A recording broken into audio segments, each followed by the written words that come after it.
Okay, so good morning, everybody.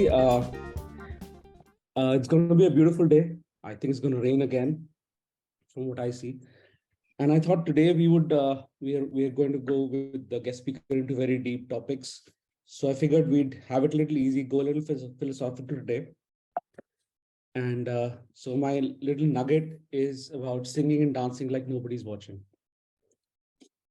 Now, life is not a journey. Is it an adventure? Yes, maybe it is. This person is Alan Watts.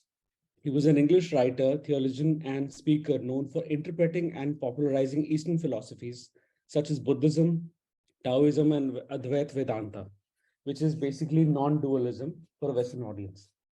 While he touched upon a lot of subjects, his perspective on life was extremely different in comparison to many spiritual and religious teachings, as most tend to refer to life as a journey. Starting here, ending there. For Alan, life was never a journey. An adventure? Maybe. So this is what he had to say about life. And I'm sharing it verbatim. So please go ahead and read it verbatim. These are not my views. It's not too often that we can come across something that expresses the meaning of life in the most human way possible. It's not too often that Alan says he comes across words that change his outlook. Now, this is what he says verbatim. The existence, the physical universe is basically playful. There is no necessity for it whatsoever. It isn't going anywhere. That is to say, it doesn't have some destination that it ought to arrive at. But it is best understood by analogy with music, because music as an art form is essentially playful. We say you play the piano, you don't work the piano. And why is that? Because music differs from, say, travel.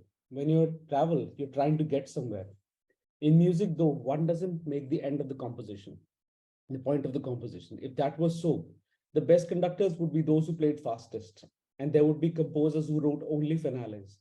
People would go to a concert just to hear one crackling chord, because that is the end. The same way with dancing. You don't aim at a particular spot in the room because that's where you should arrive at.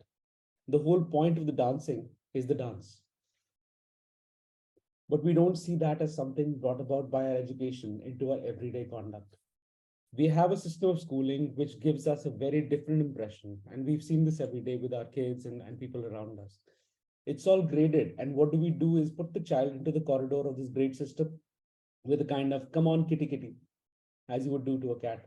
And you go into kindergarten, and that's a great thing because when you finish, you get into first grade. And then come on, first grade leads to second grade and so on. And then you get out of grade school and you got high school. It's revving up, the thing is coming, and you're going to college. Then you've got graduate school, and when you're through with graduate school, you go out and join the world. And then you get into some racket. And that racket could be selling insurance, could be selling clothing, furniture, buildings, or dreams. And you've got that quota to make, and you're going to make that. And all the time that thing is coming, it's coming, that great thing, the success you're working for. And then you wake up one day, about 40 years old, and you say, my God, I've arrived. I'm there. And you don't feel very different from what you've always felt. And we look at the people who live to retire to put those savings away. And here I'm not referring to the people in our group. And when these people, when they're 65, 70, 75, they don't have any energy left. They're more or less important. And yes, they go rot in the senior citizens community, or they'll sit with the senior citizens and wonder what happened to their life. Because what we did is we simply cheated ourselves the whole way down the line. We thought of life by analogy with a journey, with a pilgrimage, which had a serious purpose at the end. And the thing was to get to that end, that success, or whatever it is, or maybe heaven after you're dead. But we missed the point the whole way. It was a musical thing, and you were supposed to sing or to dance while the music was being played. Now, this is what Alan Watts had to say. Don't you think that it's beautiful that the so-called meaning of life can be best understood by analogy with music, isn't it?